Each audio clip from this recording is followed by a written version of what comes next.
தேர்தல் முடிந்தவுடன் அதிமுக பொதுச் செயலாளர் பதவியில் இருந்து எடப்பாடி பழனிசாமியை பிஜேபி நீக்கிவிடும் என முதலமைச்சர் மு க ஸ்டாலின் தெரிவித்துள்ளார். மதுரை திருமங்கலத்தில் ஓபிஎஸ் ஆதரவாளர்கள் திமுகவில் இணையும் விழா நேற்று நடைபெற்றது. அவர்களை வரவேற்று பேசிய முதலமைச்சர் மு க ஸ்டாலின், எம்ஜிஆர் உருவாக்கிய அதிமுக தற்போது யாருக்கோ அடிமை சேவகம் செய்து வருவதாக குற்றம் சாட்டினார். ஓபிஎஸ் என்றால் விசுவாசம் என்று பாராட்டிய முதலமைச்சர், ஆனால் துரோகத்திற்கு மறுபெயர் எடப்பாடி பழனிசாமி என்றும் விமர்சித்தார். விசுவாசத்திற்கு ஒரு ஓபிஎஸ் துரோகத்திற்கு அடையாளமாக இருக்கிறவர் தான் பழனிசாமி அவர்கள். கூவத்தூர்ல அம்மையா சசிகலா கால ஊர்ந்து தவழ்ந்து போய் முதலமைச்சராயிட்டு அந்த அம்மையாரை நோக்கிய நீ எனக்கு பதவி வாங்கி தந்தாயா என்று ஒருமையிலே கேட்டவர் தான் பழனிசாமி அவர்கள். தன்னை காப்பாற்றிக் கொள்ள எது வேண்டுமானாலும் செய்வார். அவருடைய உச்சக்கட்ட துரோகம் என்ன தெரியுமா? தன்னை காப்பாற்றிக்க மக்கள் திலக எம்ஜிஆர் உருவாக்கிய அம்மையார் ஜெயலலிதா அவர்களால் வளர்க்கப்பட்டிருக்கக்கூடிய இயக்கத்தையே இன்னைக்கு அடமானம் வச்சிருக்கிறார் பழனிசாமி.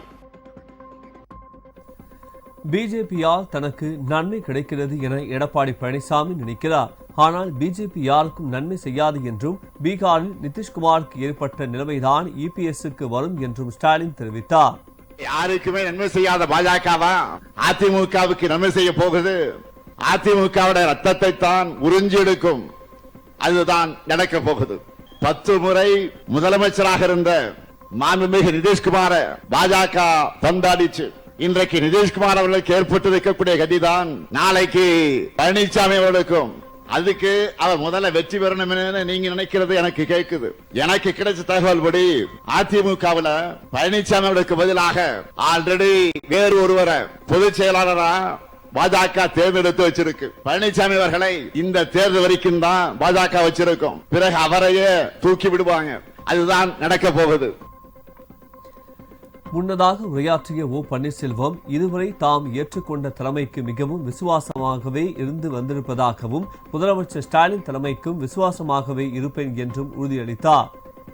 50 ஆண்டுகால அரசியல் வாழ்வில் நான் ஏற்றுக்கொண்ட தலைமைக்கு விசுவாசமாகவும், கொண்ட கொள்கைக்கு நேர்மையாகவும், கொடுத்த பணிக்கு மனசாட்சியுடனும் நன்றியுடனும் நான் பணியாற்றியிருக்கிறேன் என்பதனை இந்த நல்ல நேரத்திலே தெரிவித்துக் கொள்ள கடமைப்பட்டிருக்கிறேன்.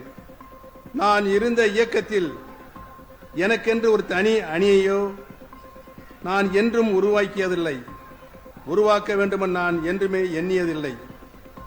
கட்சியின் நலனை மட்டுமே கருத்தில் கொண்டு என்னுடைய கடமை ஆட்சி வந்திருக்கிறேன் என்பதனை இந்த நல்ல நேரத்திலே தெரிவித்துக் கொள்ள கடமைப்பட்டிருக்கிறேன்.